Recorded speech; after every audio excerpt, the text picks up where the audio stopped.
सोमवती अमावस की कथा। एक साहूकार के 7 बेटे, 7 बहू और 1 बेटी थी। साहूकार के घर एक जोगी भिक्षा लेने आता था और साहूकार की बहू भिक्षा दे देती थी।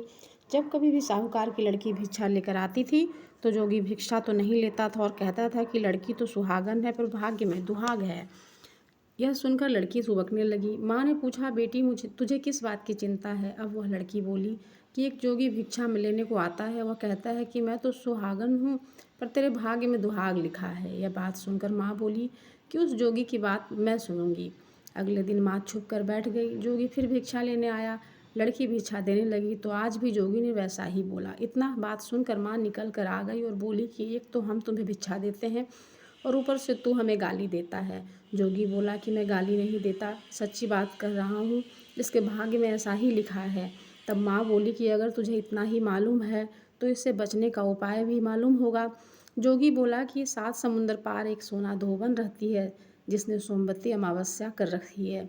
अगर वह उससे जाकर फल दे दे, आप लोग ले लो तो इसका दुहाग टल सकता है, नहीं तो विवाह के समय सर्प काटने से इसके दूल्हे की मृत्यु हो जाएगी। यह बात सुनकर माँ बहुत रोने लगी। अब माँ सोना धोबन के पास गई। रास्ते में बहुत तेज धूप पड़ रही थी, बहुत मुश्किल आई, लेकिन वो वहाँ पहुँची तो एक पीपल के पेड़ के नीचे बैठ गई। पेड़ पर गरुड़ पंखनी का बच्चा रहता था। जिसने सांप डसने आया तो साहूकारनी ने सांप को मार दिया और बच्चे को बचा लिया। अब गरुड़ पंखनी आई, सब जगह खून देकर साहूकारनी को चोंच मारने लगी। साहूकारनी बोली, मैंने तो तेरा बच्चा बचाया है। अब गरुड़ पंखनी बोली कि तूने मेरे बच्चे को बचाया है तो कुछ मांग लो। साहूकारनी बोली, पहले वचन भरो। गरुड़ पंखनी बोली, मैं तुझे वचन देती हूँ। साहूकारनी बोली, मुझे 7 समुंदर पार सोना धोबन के घर छोड़ा। अब गरुड़ पंखनी ने उसे सोना धोबन के घर छोड़ दिया। वहाँ जाकर साहूकारनी ने सोचा कि अब इससे कैसे मनाऊँ। सोना धोबन के घर 7 बहू थी जो कि घर का काम करने के लिए आपस में हर समय लड़ती झगड़ती थी। रात को सब सो जाती थी तो साहूकारनी सोना धोबन के घर जाती। अब उसका सारा काम कर देती और दिन निकलने से पहले ही चली आती थी। अब सारी बहू आराम से सोचती कि सारे घर का काम कौन करता है और वे आपस में भी एक दूसरे को कुछ नहीं पूछती थी। एक दिन सोना धोबन ने बहुओं ने पूछा कि आजकल तुम आपस में लड़ती झगड़ती भी नहीं तो सारे घर का काम कौन करता है? अब बहू बोली कि काम तो हमको ही करना पड़ता है, लड़ाई करने से क्या फ़ायदा। सोना धोबन ने सोचा कि आज मैं देखूंगी कि कौन सी बहू सारा काम करती है। रात को देखा कि एक लुगाई आई और घर का सारा काम करके जाने लगी तो सोना धोबन ने पूछा, तू कौन है, तुझे क्या चाहिए? साहूकारनी बोली, पहले वचन भरो। तब सोना धोबन उसे वचन देती है। अब साहूकारनी बोली कि मेरी बेटी के भाग्य में दुहाग लिखा है, सो तुम चल कर सुहाग दे दो क्योंकि तूने सोमवती अमावस्या कर रखी है। सोना धोबन अपने बहू बेटों से बोली कि मैं तो इसके साथ जा रही हूँ, पीछे तुम्हारे पिताजी मर जाएं तो उन्हें तेल के कूपे में डाल कर रखना। अब वह साहूकारनी के घर आ गई। साहूकारनी ने अपनी बेटी का विवाह किया। जब फेरे होने लगे तो सोना धोबन कच्चा करवा दूध और तार लेकर बैठ गई।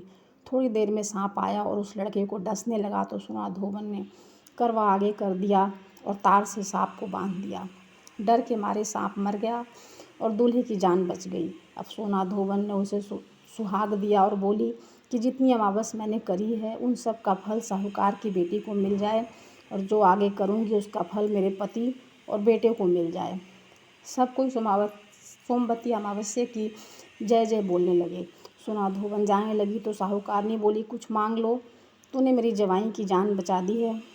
वह बोली, मुझे कुछ नहीं चाहिए। यह कहकर वह चली गई।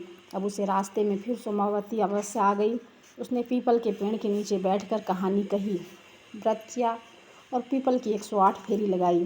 पीपल की पूजा करने के बाद वह घर गई। वहाँ पर जाकर देखा तो उसका पति मरा पड़ा था। जो उसने सोमवती अमावस रास्ते में की थी उसका फल अपने पति को दिया। अब उसका पति जिंदा हो गया। सब कहने लगे कि तूने क्या किया जो यह जिंदा हो गया? तो वह बोली, मैं तो कुछ नहीं किया, रास्ते में सोमवती अमावस आई थी, मैंने उनकी पूजा की थी, व्रत की और 108 फेरी पीपल की लगाई। सारी नगर में ढिंढोरा पिटवा दिया गया कि सब कोई सोमवती अमावस्या की पूजा करे, व्रत रखे, 108 फेरी पीपल की जरूर लगाए। हे सोमवती अमावस, जैसे साहूकार की बेटी को सुहाग दिया वैसा सब किसी को देना। बोलो सोमवती अमावस की जय।